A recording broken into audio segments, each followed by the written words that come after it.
there came a point in Francis's papacy when he thought how we're speaking the message is not getting through. So maybe instead of speaking so much, we should listen.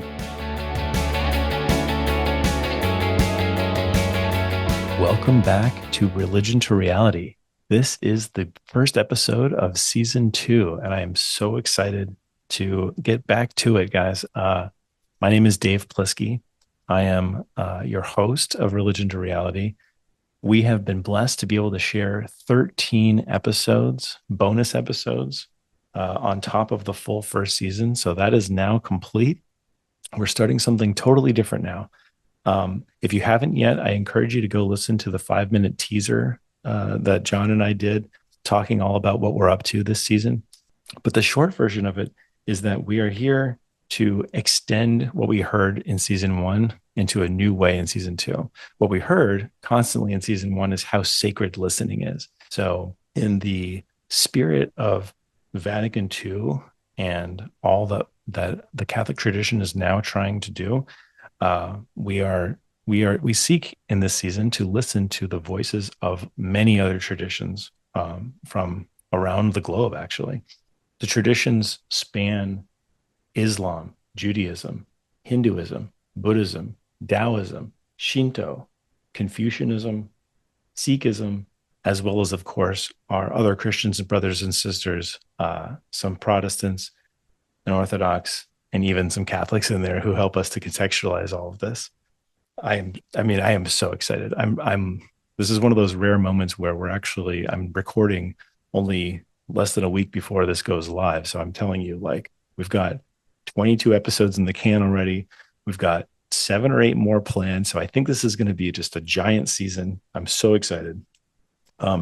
This first episode, before we get into all of those different faith traditions, we actually talked to Sebastian Gomes, who is a media producer at America Media, the Jesuit publication and organization.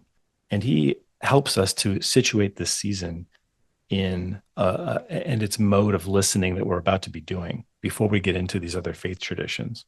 And what he really talks about is the Synod on Synodality that Pope Francis called, and the way that it's really Francis's way of interpreting the prophetic call that Vatican II makes to be great listeners.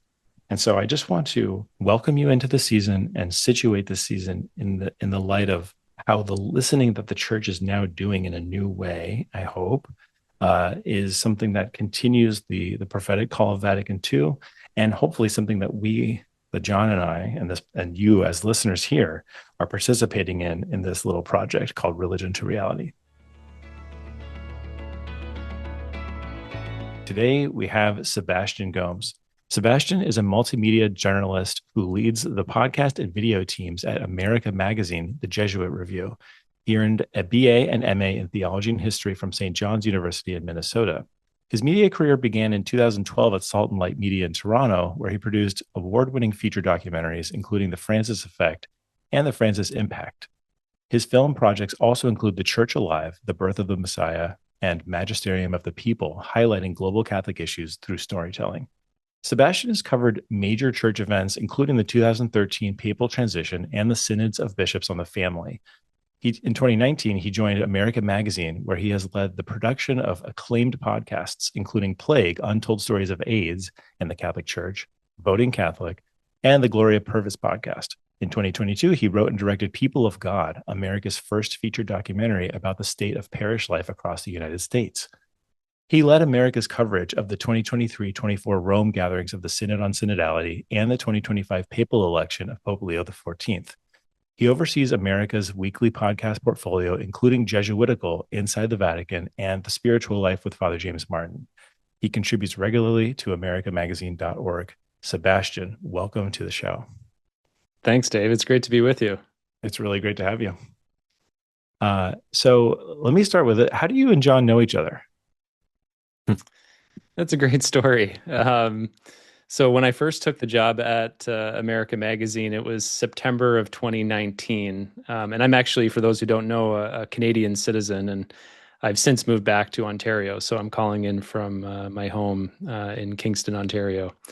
But when I first took the job, I moved down to Brooklyn, so it was a whole new experience living in New York. And John was pastor. I don't know if you were an administrator or like a temporary pastor, John. Administrator, I think. Administrator. Yeah. So there were a couple of parishes, as you know, in Brooklyn, right? There's a church every couple of blocks. So I had I could choose from a number of different parishes, but I lived in the Park Slope area, and so St. Augustine's was there, and then I think was it St. Francis Xavier? St. Francis Xavier. Yep. So I Which went has to become those. a merged parish since, I think. Right. Well, Yeah. it was kind of on that way when I was Uh-huh. there. Yeah. Uh-huh. Anyway. So, I'm working at America. I'm living my best Catholic life, going to church on Sundays, and I attended a couple of masses that John was presiding at, and I just thought he was a great preacher, compelling preacher, and relatively young, John, for for a priest these Thank you. days. Thank you. And I think you had preached about Dorothy Day on one Sunday that was really powerful. So I think after Mass, I came up to you and introduced myself and said, I live in the area, and I thought, if you're around and you live in the area, let's grab a drink sometime. So I think we went to, I don't remember how much longer after that, but we went to the Commissioner, I think, on Fifth Avenue and Right. grabbed a Sitting in the beer, back. Yeah. sitting I in the can't back. believe it wasn't this Irish pub that John loves, but okay. But it was just kind of a spur of the moment thing. I just was touched by what he said in this homily, and it turned out that we were kindred spirits in a way, and we've kept in touch and developed a good friendship since. Yeah. Nice. That's And I awesome. would say that it's been really a great grace getting to know you, Sebastian. And yes, definitely kindred spirits. I'm sure we'll kind of touch on that as we have this conversation today. So, John, what made you think of Sebastian for coming on to Religion Reality this season? Right. So, I mean, this season is all about listening. That's the main thing that we learned in the first season is just like, what does it mean to listen? And I like to say without agenda to the voices that are being spoken, maybe on the periphery or even outside of the parameters of the church? And how are they actually kind of revealing something to us of how the Spirit is working specifically for our times?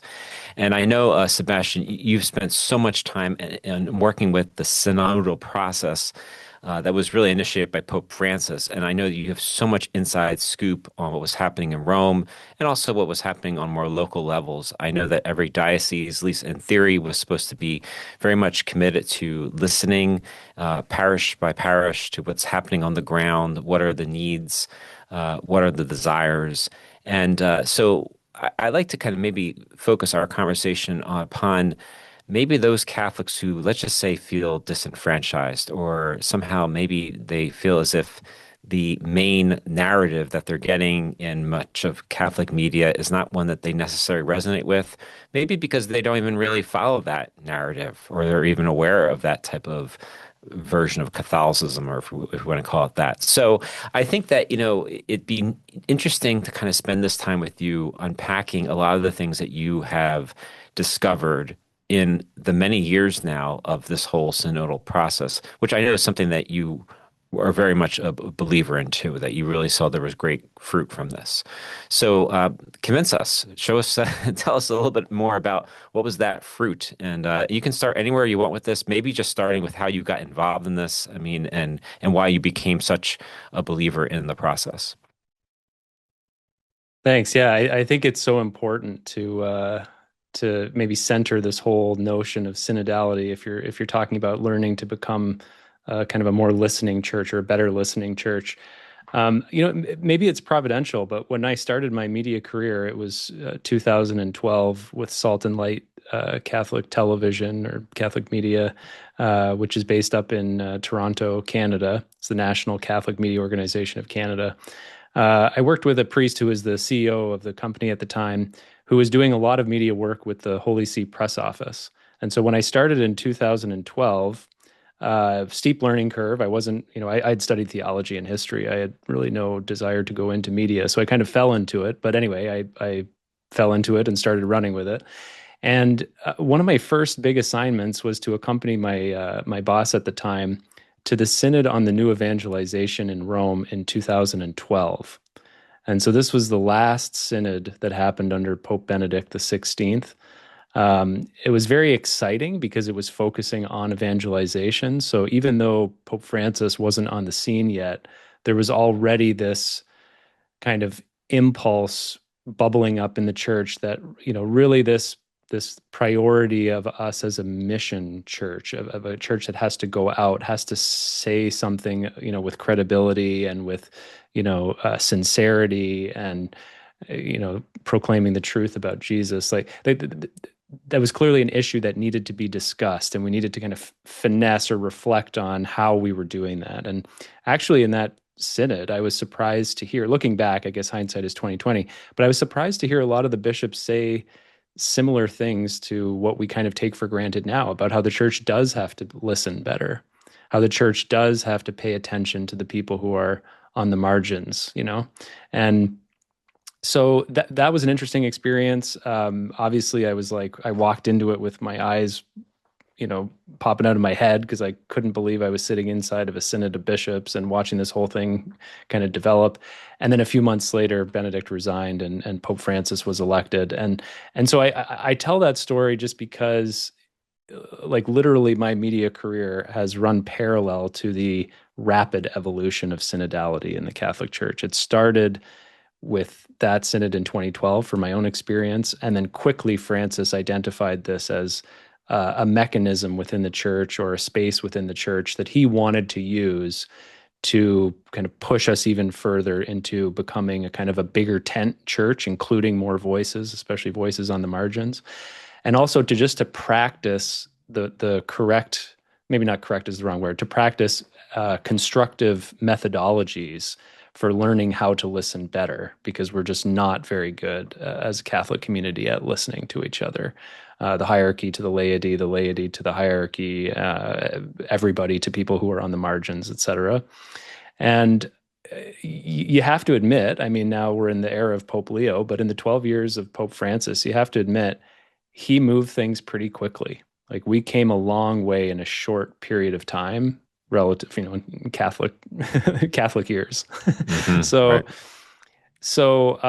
where are we now? Now we're after this, multi-year synod on synodality experience that's produced an incredible kind of final document that's the result of not only members of the hierarchy teaching, but also the global consultation of millions of Catholics around the world expressing their points of view on these important topics. And now we're in this kind of elongated implementation phase. And I think, probably the most obvious insight to take away, if you're just kind of to step back and look at how this whole thing has evolved, is to say that even though things have changed a lot in a short period of time, this isn't like a light switch thing. This is a process. So people are already, I feel like, a little bit maybe tired of the word synodality, or it's like, yeah, we've heard it and it sounded good and I participated in my parish listening session or whatever, but like nothing really came of it. And now maybe the wind is out of the sails a little bit. And I think part of that is because we as a church have learned about synodality in a profound way. And one of the things that we've learned is that it's going to take time, that to change the way that you listen, to learn the methodologies of listening to each other and including more voices is not just a thing that you can say, oh, let's just be a synodal church. Let's just be a synodal parish. And then everything is done in the parish in a synodal way. No, it has to be like experienced first on a personal level. You got to try. It's like anything with prayer, meditation. Like, if you just say, "Oh, I'm going to become a prayerful person," and you sit down and pray, it's going to be an awful experience. If you try to sit down, maybe, well, I shouldn't say that for sure, but it might not, it might not resonate with you, because it's a habit that you have to form. It's an attitude that you have to shape. It's a thing you have to do in communion with one another that you have to learn over time. So it's going to be a gradual process, but I feel like, all things considered, we've come a very far way in a short period of time. What were some Yeah. of those practices that they were kind of trying to lead you through, and where were they formulated from? Like what? How did that whole thing come about? Like, how to help you become a better listener? I mean, it's a big question. Hmm. the impulse for the Synod in 2012 on the new evangelization, which it really kind of started under the papacy of John Paul II, but the main concern was the kind of the losing of the faith in the traditional Christian countries, right? So the kind of the Western world, which the Christian West, and so with secularization and 100 other factors, the church was less and less relevant in people's lives. So part of the impulse to like beef up the mission of the church was to learn how to speak to those cultures in a new way, in a dynamic way, in a way that was, as John Paul II said, proposing, not imposing. So it was supposed to be kind of an encounter, but speaking boldly, speaking truthfully, but also, passionately and compassionately with the culture and the people of our time to try to make the message resonate a little bit more. But I think in that process, it didn't always work. A lot of people look back at what's happened in the church in the Western world since the Second Vatican Council of the 1960s, and they see like a pretty steady decline. And that decline didn't stop under John Paul II. That decline didn't stop under Benedict XVI. That decline didn't stop under Francis, really. I mean, it's been a pretty steady decline. I mean, the demographics are changing now for a lot of different reasons in the West, including like immigration and because of that phenomenon around the world. But I think there came a point in Francis's papacy when he thought how we're speaking the message is not getting through. So maybe instead of speaking so much, we should listen. So maybe tell us a little bit about your experience actually with your involvement with the Synod. Was it solely on the outside looking in? Were you actually sitting at tables with people, being part of the process, or what was your role? So for the 24 and 25 Rome gatherings of the Synod, those took place over the course of the entire month of October in 2024 and 2025. As listeners might know, there was, delegates from around the world, 350 people or so, most of them bishops, but including lay people as well, who came to take what had been heard in the, global consultation phase and really pray with it, reflect on it, discuss it together at these round tables. And they practiced the methodology themselves. Now, I was there in part leading America's kind of media coverage of those events. So I was there for the whole month in Rome in both 23 and 24 on the outside, not on the inside of the Synod Hall. But we were just trying to, interview delegates when we could, explain for people day to day what was going on inside the hall. And to be honest, the first few weeks of the 2023 gathering were really frustrating because nobody in the Synod was talking to us. Because Francis had said right at the beginning, hey, we need to create a safe space so that, and this is actually a really crucial point, we have to create a safe space so that people will be honest with each other and say what they really think. Because I think part of the narrative, maybe it's not a narrative, part of the reality in the Catholic Church up until this whole synod on synodality process is that a lot of people were not really saying what they really think, And so if you're going to be truly a listening church, you have to be able to create space where people feel safe to say what they really think without, worrying about being reprimanded or being kicked out of the community or whatever.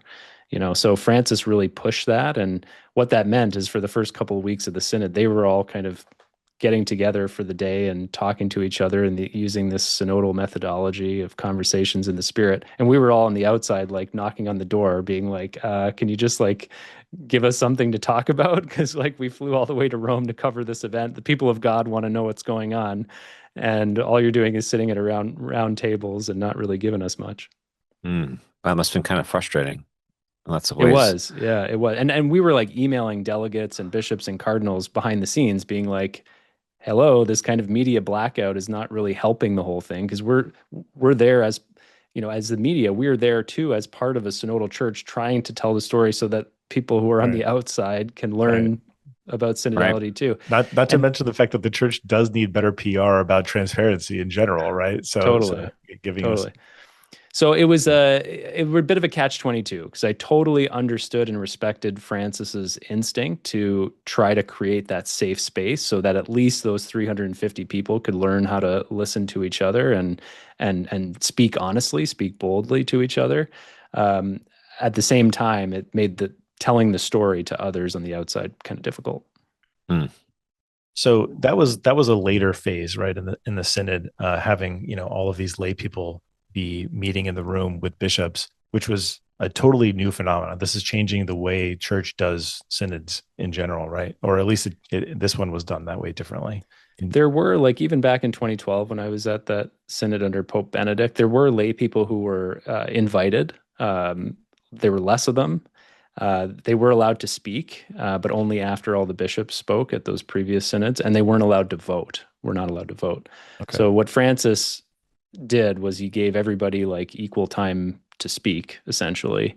And even though there were still mostly bishops and relatively few lay people in the synods on synodality, there, and you could, if you asked any of those lay delegates, they would tell you they had equal opportunity to speak. They could all vote on the final document. So they were very much a part of the whole body, as opposed to being like, oh, these, you know, nice lay people who happen to be here. And yeah, when us bishops are done talking, we'll listen to them, you know? Yeah. It's easy anytime something in a moment happens, you know. Obviously the synod took a month at a time, and that's just that portion of it, right? It was actually years in the making of all the different you know, kind of funnel activities leading up to it. Um, but it still was a moment in time, and there's a moment at which that activity finishes. And I think people are always kind of suspicious of programs in church because programs end, and then what do people do? They go back to their kind of typical ways. And you had said that this really seemed to be changing the church to, and transforming it as a better listening church. And I wonder, it sounds like you're talking about both clergy and the lay faithful in general. Even, you know, and yes, a lot of the faithful were involved at the parish level, you know, certainly were invited in to participate. But that was a long time ago, you know, and it was like a couple moments in time. Like, what do you think has been the real change for people in the pews in terms of, you know, being maybe more synodal, more better listeners? And what do you think has been the ongoing change for clergy and you know, for the you know, institutional church? Yeah, lots there to say. I thought your insight there about being a program is really important. So synodality is decidedly not a program, you know. And so if you think about it in that way, you're going to misunderstand it. It's a culture. So that's what you know, going back to what I was saying about how it's going to take time to really like seep into people's conscious. It's going to become part of our DNA at some point, but that's going to take time. And so the change that's so significant is not that, oh, we have this new program that's going to make us better missionaries in the world and better listeners to one another. No, it's a whole way of understanding our relationship to each other, lay people, members of the hierarchy, people on the margins, people outside the church, and learning how to better listen and create space for each of those people's voices and perspectives to be heard, and then try to make decisions together. You know, we all still have our unique roles. We're all members of, you know, have different parts of the body, but part of one body. But ultimately, the idea is, how do we discern what the Spirit is calling us to do? So that's like a radical change of the way we kind of operate, not just like a program that's going to immediately be a light switch fix to the questions that we have as a community. How are people responding to it? I think a lot of people are treating it like, okay, the church wants to hear from me. This is my opportunity to like just sound off about the things that really frustrate me about the church or the things that I wish were different. And that's also kind of a misunderstanding of the whole thing. It's not that you're not entitled to be able to bring that perspective, whatever, you know, your issues are, to the conversation. But if you think or presume that you know, if enough of us voice position X, that the church will just adopt that, and then that will be different, and then everything will be great because that will, you know, that will change. That's not the goal. Again, the goal is to create the culture, not to accomplish a particular, outcome for a particular issue. So I think people have been frustrated with that. But I think the most common frustration that I've heard from people just at the parish level who have, tried to participate, maybe they participated in the initial consultation or they're trying to get something going at their parish, is actually the resistance of the clergy. Sorry to say, John, not you. But that's a real thing because our church is a hierarchical church, for better or worse, the way it's evolved over the years, going back to Jesus, authority in the church has always been very much tied to the ordained ministry. And so this type of kind of egalitarian listening is difficult, especially for the people who have made the decisions historically. And so I think we have to give priests and bishops a little more room. We got to be a little bit more patient with them. At the same time, lay people have to speak very honestly about the fundamentals of synodality, about the common authority that we each exercise because of our baptism, about the need to listen to each other and to factor in what everybody's saying in order to make a very good decision or the best decision according to how we're discerning the Spirit is operating in the church. So, but that's the most common question. Like when I go around to different parishes or I'm giving talks about synodality, inevitably someone stands up and says, "What do I do because my pastor is like just not on board with this, or our bishop is not on board with this. There's nothing happening in the diocese and we're all frustrated because we want to do synodality, but the priests and the bishops don't want to." Yeah, and that's really you're getting right at the heart of a major problem, and it's a hard problem to kind of somehow circumvent. Right? I mean, what do you do? I mean, do you what have people done? Have you gotten the sense of anyone kind of at least maybe gathering in some type of non-church setting to kind of like really live that spirit of being a synodal church, even though it may not be say so much sanctioned? I mean, have any examples of that? Yeah, for sure. I'm living in Canada now, and it's been a bit of a slog to try to get synodality going here.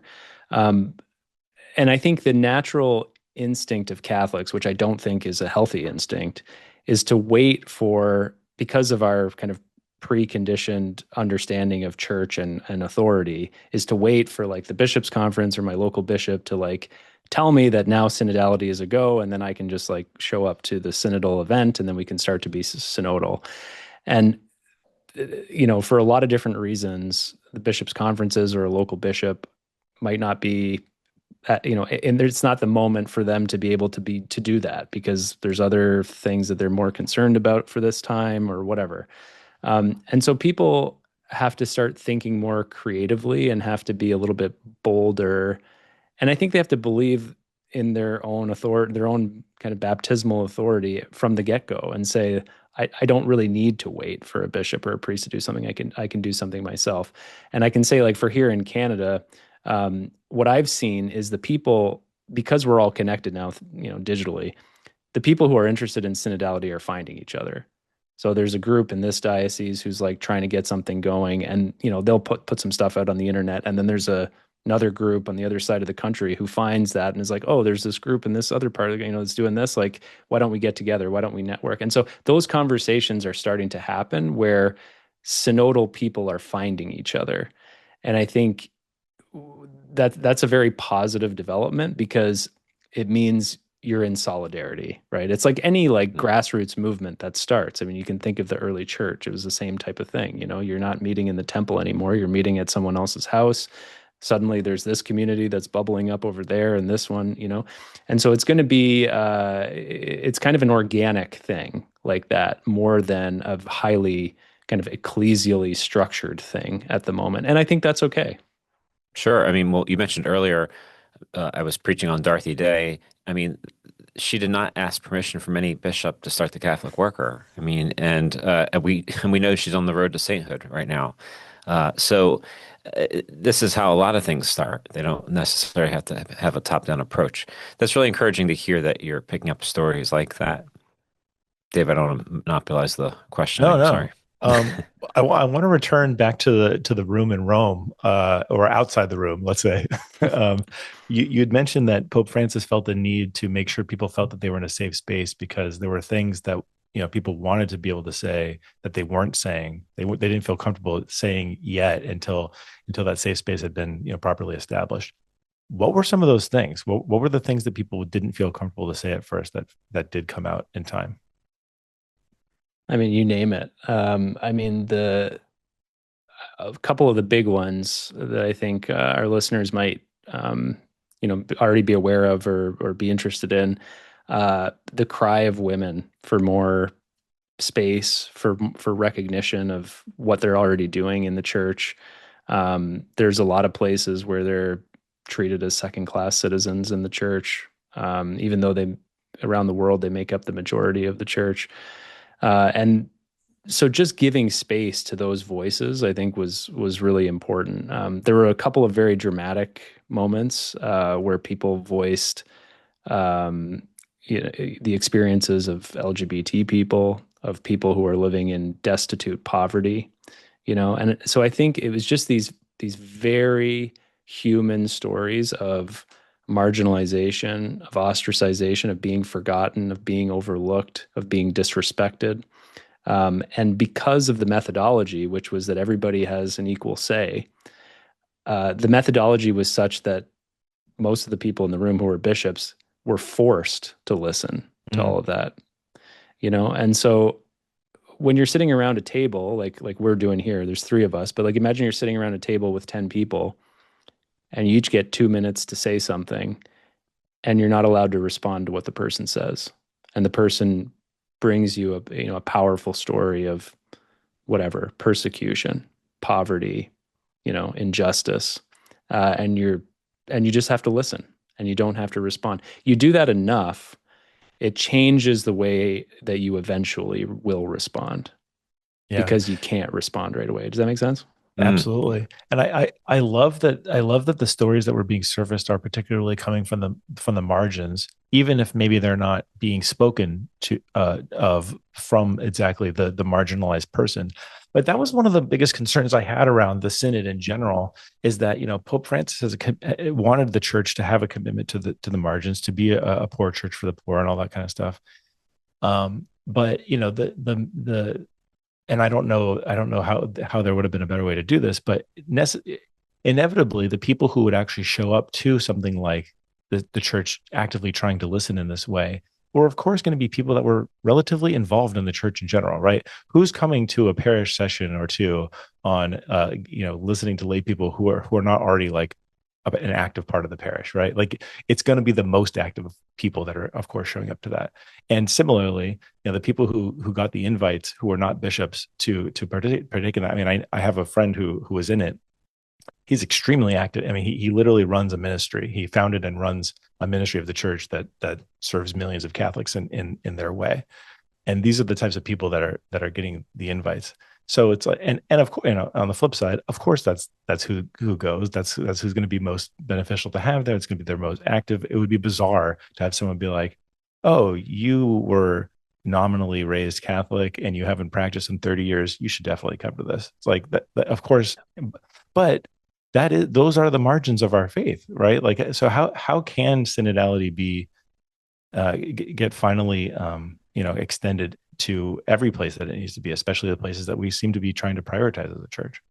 Yeah, and actually, if I could just add on to that, Dave, too, like I think that some people feel like it gets skewed too because yeah, it's church-going type people who show up for a synod type of listening session. But even within that group, it's kind of more of like ones who are a little bit more, let's say, center left who show up because the ones who are really maybe far to the right, very conservative, traditional, they don't think this is even necessary or something like that. So then it gets even skewed in a different way. So you have like essentially uh, active somewhat progressive to really progressive Catholics who are part of the listening sessions. That's a criticism. That's not my personal experience because I don't know enough about what was actually happening. But like that is what is one of the criticisms that you're getting is like, oh, these are all the people who are more progressives who are showing up for these things. So it's monopolized by that group. Yeah, it's a fair point. I think I don't know if I have a good answer, but like in the interviews that I've done with bishops and cardinals over the years, like, and we've talked about that, um, they often say, and I think there's something to this, you have to start somewhere. Mm, So the truth is mm, that millions of Catholics who have never been asked what they think were asked what they think. hmm. And even if you are somebody who's generally involved at the parish, you're whatever, put up the decorations for the different liturgical feasts at the parish.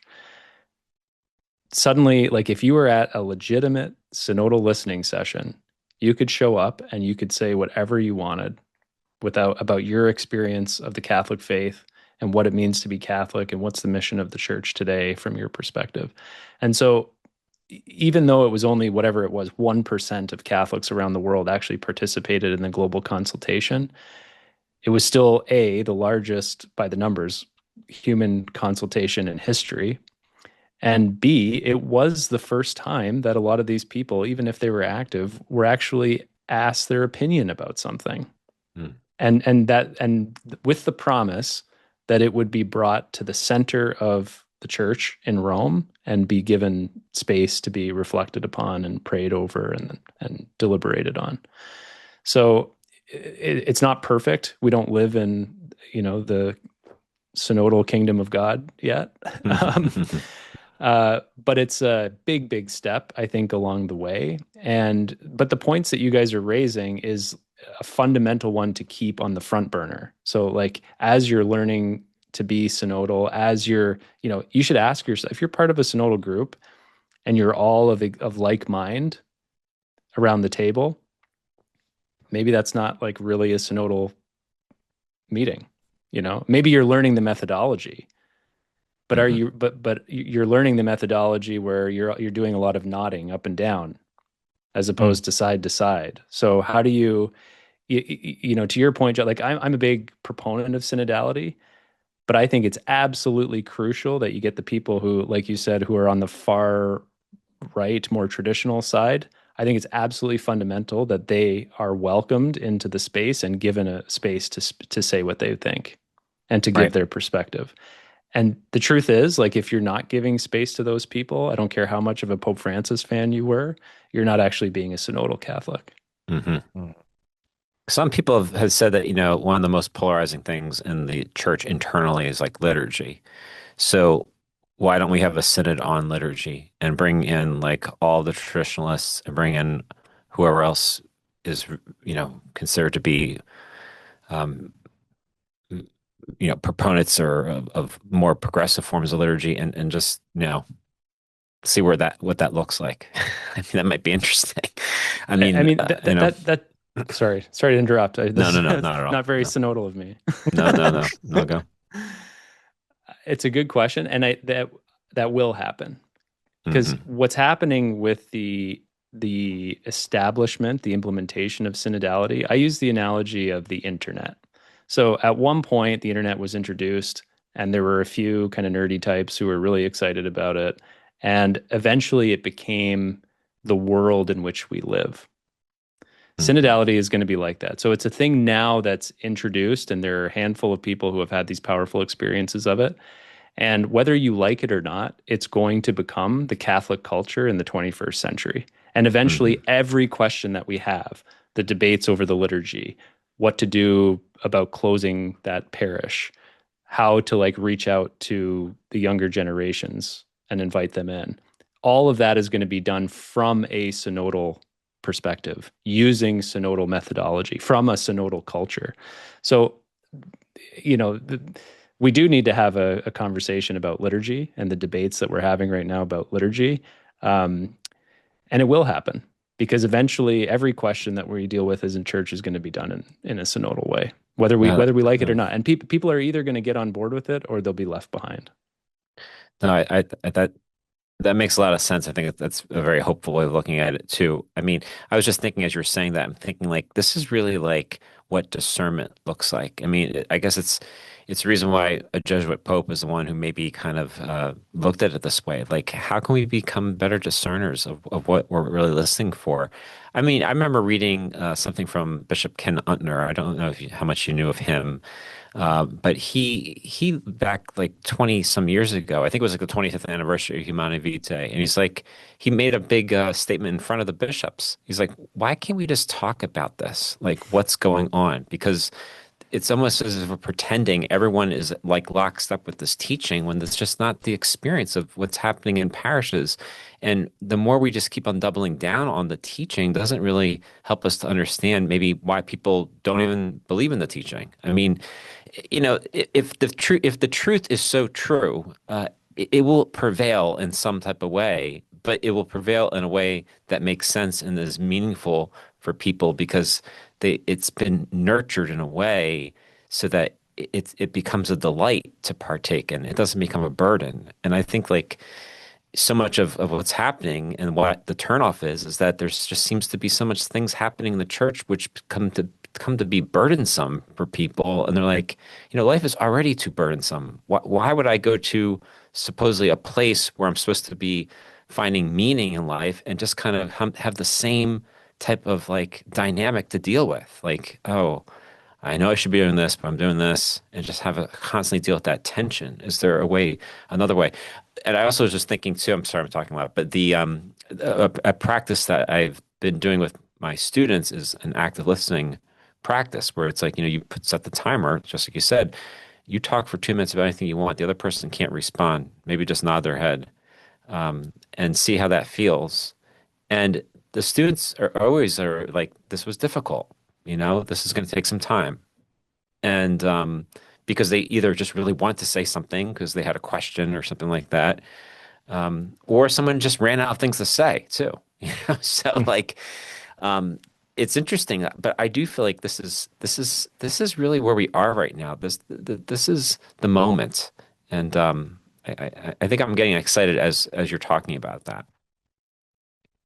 Yeah, it is very exciting. I mean, how often does like something like this happen where you're talking about like a cultural kind of revolution across Hmm. the Catholic Church, And um yeah, it's very, very exciting. Um So, what are the margins that John and I are obviously going to in this season is outside of the church, not just to other denominations, but to other faith traditions. And you mentioned that good synodality will involve shaking of the head, not just nodding of the head. Right? There's got to be some healthy conflict and disagreement, is what I was hearing you say, and that can be challenging in an interfaith context.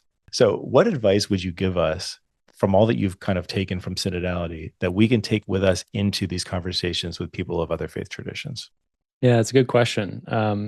Other faith traditions, I would say like the dialogue between different Christian communities as well. One of the things that really stands out to me from the experience of covering the Synod on Synodality is that at the level of the Vatican, at least, and the gatherings in Rome, it was ecumenism, or the dialogue between Christian churches, was sort of sneaky important, to the point that like it was emphasized in ways that they're not going to make headlines, right? Because like I can what did the Synod say about women deacons? I mean, then people are going to want to know, what did the Synod say about ecumenism? And everybody's like, what's ecumenism, or whatever. So, but it's basically what the Synod said, is that the Catholic Church cannot become a synodal church unless the dialogue and the listening and the receiving of kind of mutual gifts, the exchange of mutual gifts between the Catholic Church and the other Christian churches that we're not in communion with.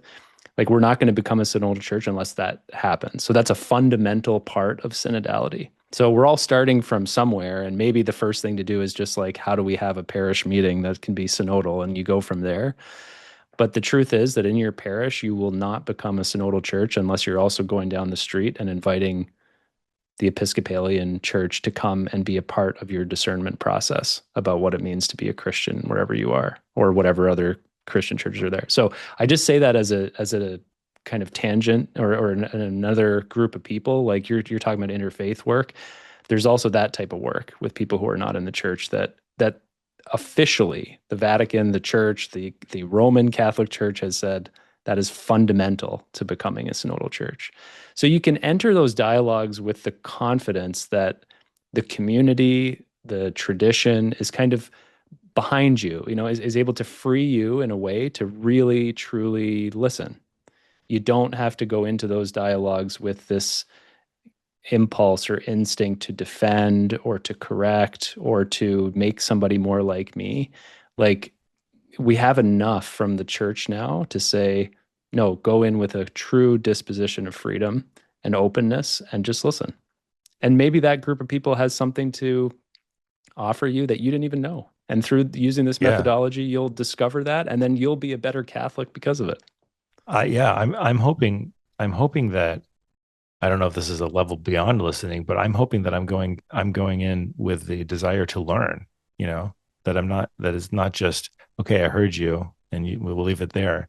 But, I'm actually hoping to be able to bring and hold the things that we hear as part of, I don't know, I can't say part of my practice, although maybe, but, and maybe, and that kind of that leads me into the other thing I wanted to ask you, which was, has the synod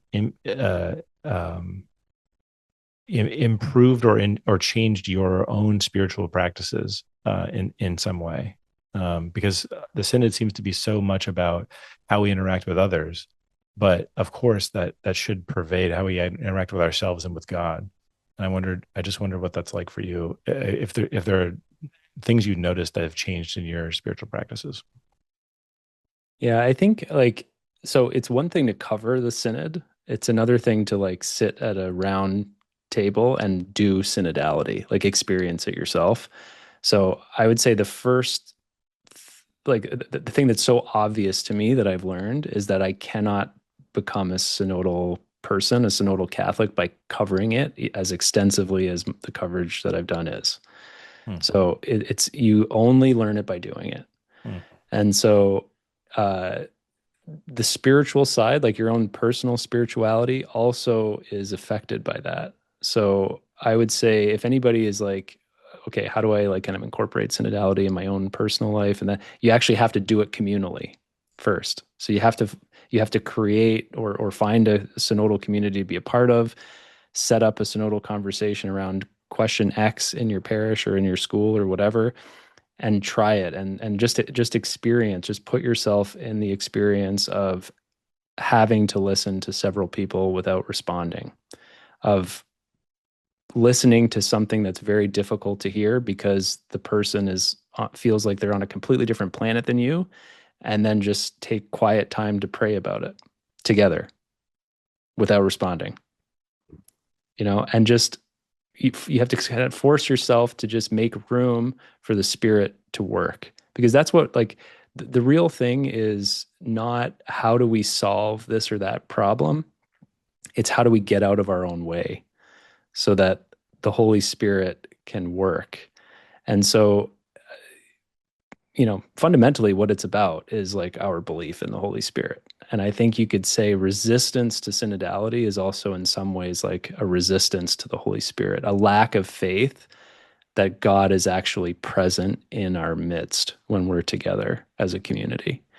And so what that does when you're when you experience it yourself is you learn to be more patient with yourself. I think a lot of us today struggle, attention spans are short, right? We live in this digital culture where if I have to sit more than 5 seconds alone and quietly, I know I need to watch more cat videos on my phone. Otherwise I just won't know what to do, So by doing it together, you're exposing yourself, you're forcing yourself in community to carve out that space, quiet space, peaceful space, restless space, because you don't know what to do with that necessarily. But man, is that transferable? Because once you are forced to do it, then you're like, oh, this is how this feels. And then now when I'm praying, quietly, peacefully in my own apartment or whatever, I can say, yeah, this feels awkward, but I know that I have to go through this feeling because that's what it's like to actually shut down other distractions and just work on being present and work on kind of getting out of my own way. And then in terms of prayer, it's also that. It's how do I be a bit more humble about my own, hard positions on things? If you participate in a synodal conversation and it's a real one with people who disagree about the question that you're asking as a group, you should be reflecting on how whether or not you really do have the entire truth about that matter, and so but also just being patient with yourself. I think that's a crucial thing. And trusting that, like, it's like anything else, like practice gets you better.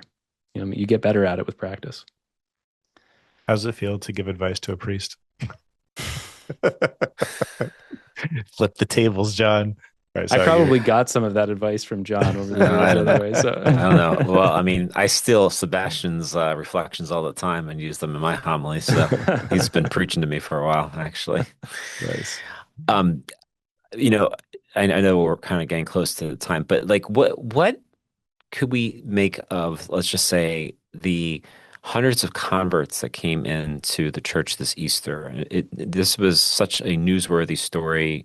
I think it should have been the New York Times, maybe even the Wall Street Journal. There were lots of articles about this.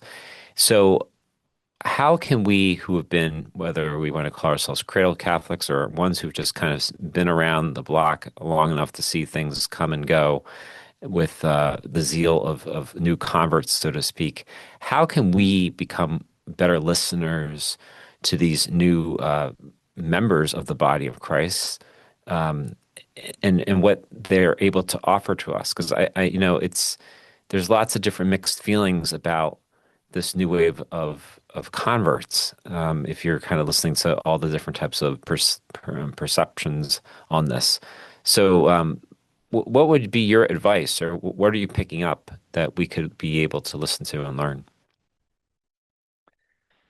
Yeah, so there's a lot of things to say here because this kind of religious revival among Gen Z narrative is a bit anecdotal, and it's kind of held up as a story against the very dark side of massive departure from mainline churches in the United States. So decades and decades of decline, and a lot of people still continue to leave. So for every, 200 people that show up at a parish in New York City, a really happening parish in New York City, there's thousands and thousands of people in other parts of the country who are choosing to leave at the same time. Mm-hmm. So you have to hold, dying. or dying, right? Because the demographics are skewed elderly for sure. Mm-hmm. So those are two narratives you have to hold simultaneously. But you're right that it's also notable that like we interviewed the pastor at the Newman Center at Indiana University. They just won the college football national championship this year. And the star quarterback is a practicing Catholic and goes to the is part of the Catholic community there at the university. And they have something like 200 or 300 catechumens who entered the church at Easter this year. I mean, that's amazing, right? And that's like a sizable jump from previous years. So something is happening. I think about the community itself, like listening to those people who are coming, especially the younger people, I would say we should avoid the instinct or the temptation to presume that they're like rad trads, like that they're all very conservative or very traditional. Like we interviewed a mother and a son on one of our podcasts maybe about a year ago. Mother loved being Catholic as a kid, but kind of became disenfranchised and left the church and is now fed up with the church. A lot of it had to do with the sex abuse crisis, which is a common theme for a lot of Catholics.